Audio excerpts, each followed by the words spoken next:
This video is brought to you by Miniature Market. Thousands of board games, discounted prices, miniaturemarket.com. Hello there, my friends, the Game Boy Geek here. Today we're going to the Wild Wild West. We're going to a little town called Boomtown. There's going to be a saloon, an old bank, and all sorts of old buildings that we're going to be fighting to try to get loot in. Today we're talking about Boomtown Bandits from Squirmy Beast Games. This is for 2 to 5 players. Takes about 30 minutes to play. It's sort of a crazy dice rolling area control type of game. Zany fun. Let me show you how it looks and how it plays, and then I'll see you on the other side.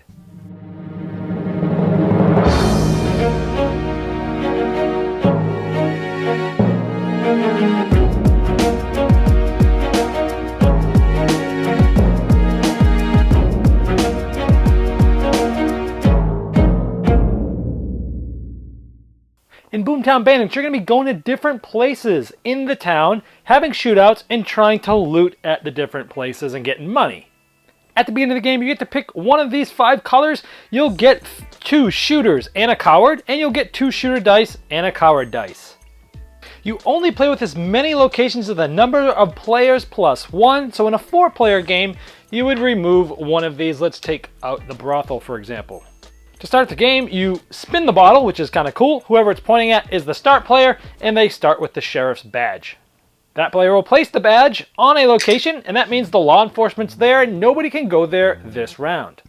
Now, starting in player order, they're going to take one of their discs and place it face down at a spot, and everyone else is going to start doing the same thing in player order, and it goes like that until all the players that are playing have done this.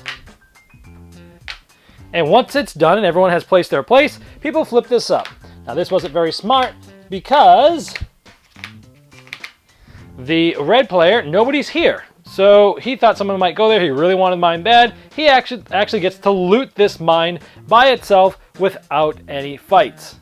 Now whenever you loot someplace, each of these have different special abilities. You're going to get this card. This card's going to give you $20. That's essentially points at the end of the game. And you would hold this card. You can put it in front of you face down or just hold it in your hand. Some of them get played at different times. This is play immediately. You cannot place one of your shooters next round. So it's bad because you can't place one of these guys next round. You only have one of your 2 shooters. But it's worth 20, which is quite a bit. Some of the other ones might do the same thing, and some of the other ones are like, hey, play before a shootout. Move all tokens at the mine to any one unresolved location. So it does different things, and that one's only worth 10. Or you got away with 15 this time, no action.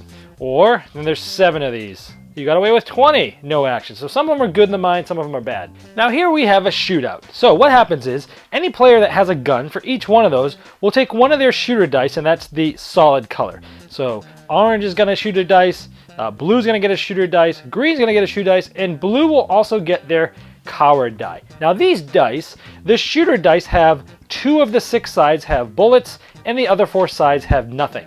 The coward dice has 1 of the 6 has a running coward, 1 of the 6 has shooting, and the rest of the 4 have nothing. What's going to happen is someone's going to count down and say 3, 2, 1, draw. And these people are going to roll. The blue player will roll both of his dice because he has both players. Everyone else is going to roll their 1 dice, and they're going to roll them over and over as fast as they can. As soon as any symbol comes up, whether it's the coward or anybody gets one of those, that person yells out, hit! And everyone has to stop. So let's say people were rolling, and this player yelled hit, and he had a bullet. Well, he can choose which player to kill. Well, let's kill this guy. He gives this back to the player. The player gets his dice back, but he's out of this fight. And let's say we go again, and this player says hit. Well, anytime you get the coward, you have to hit as well, but this makes you remove your coward. So he's gone. And we go again, and boom, hit. And the green guy, well, he kills this, and the green guy would be the one to get it. If there's a tie, you simply do it again. And there's some penalties if you say hit. Basically, when you didn't hit, you basically can't roll for 3 seconds and things like that. Now, this is really the main focus of the game, and it's best to be watched in real time. So here are a couple of battles in real time showing you how it really plays. 3, 2, 1, draw! Hit! Oh! Take him out, boy. Play to ignore a hit. Oh, look at that. Nice. Want to take your die back? That's so ridiculous. 3, 2, 1, draw! Hit! Oh, blue's out. Green, lose. Now once all the locations have been resolved, this passes to the next player to the left, and they put this on anywhere that they want to go, and the same thing happens again. Now there is a special bonus. The first player that gets 1 card from every location takes this, and they get 15 at the end of the game. But also at the end of the game, there's a bonus for every single one of the locations, and essentially you're going to get $15 for having the most of these at, the bank, the brothel, the train, the stagecoach, the saloon, any location that's being played that game. Whoever has the most of the loot cards of that at the end of the game wins. If you're tied, you do a 1-die shooter shootout, and whoever wins gets the extra 15. Now you do continue to play until any one stack is emptied. As soon as that happens, that's the last round, and then we go to those bonus scoring that I just showed you. And let's take a look at some of the other special abilities that are in some of these cards. So for example, some of the ones at the train, for example, roll 2 shooter dice 4 times. If at least 2 hits are rolled, gain a loot card from the train, and you play this at the end of a round. You can, play before shootout. Move any of your tokens to any one unresolved location. So maybe you can go to the one that you want to fight better at.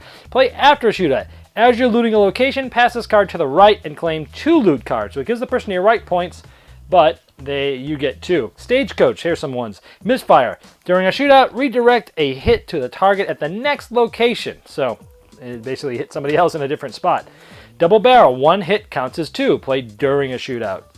Intimidation. Play during a shootout. All cards are removed from the target location. Play to ignore a hit. It's a body double. And at the brothel, some are like indecent exposure. Target player must place all tokens face up this round. Another one for the brothel is no fight occurs at target location and all tokens stay for the next round. Kind of really messes people's planning up. Brothel inspector, draw 2, pick 1 loot card as you would loot any location. And this is after a shootout. And the whispered plan. Before a shootout, swap any 2 tokens at unresolved locations. Saloon. It's sneaky. Play during shootout. Your card may move to an unresolved location. Tip-off. Play before shootout. At your card's location, choose a token to get arrested and remove for the round. So that's just a flavor of what some of these cards do. And at the end of the game, including all the bonuses you may have gotten, you add up your money. Whoever's the most is the winner.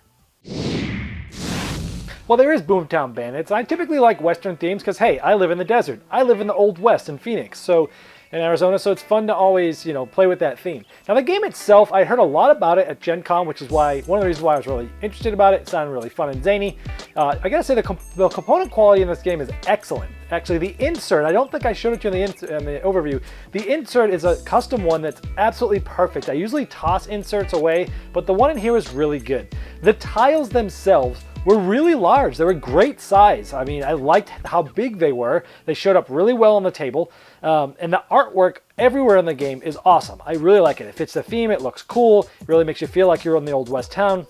So component-wise, and even the little bits that they give you, with the little tokens that you're putting down, face down, the shooter, they're awesome. The dice are cool. They're good, big, and chunky. They're fun to hold in your hand.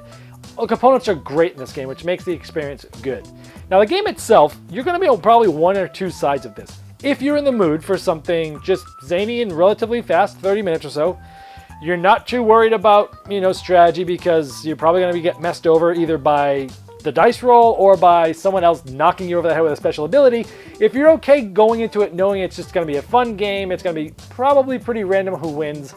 Maybe if you're a little faster rolling, you might have a tiny edge, but over the course of the game, it's going to be more luck-induced than strategy, I'd say.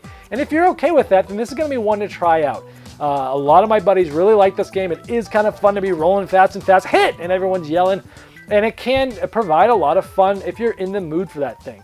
Don't come to this game thinking it's going to be like a serious area control game where there are some thoughts to where you need to go, and there's some light decisions there. But if you're more into the strategy side and not so much into the luck, obviously this is not something that's for you. So if you're looking for something quick and zany, one to check out, I did enjoy it. It's not, I'd say, my favorite crazy dice rolling game, but the theme is fun. The cards are good. The special abilities are fun. There's a lot of take that in some of the cards. I like how the different locations you went to had different sort of themes as to what they did.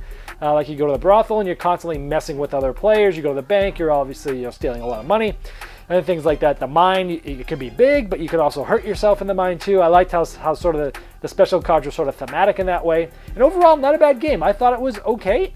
Not the best game I've ever played, but still solid and fun for what it is. The people I played it with liked it a lot more than I did. So there's definitely an audience out there for it. Not a bad game. Great quality, great components, fun artwork, and fun stuff. So if you look for something zany and quick, and you like that Western theme and dice rolling, then Boomtown Bandits is one you're going to want to try out. This video was sponsored by Miniature Market's Review Corner. The Review Corner features podcasts, video, and written game reviews by gamers for gamers. Miniature Market, the online gaming superstore. Thousands of board games, discounted prices. Check them out at miniaturemarket.com.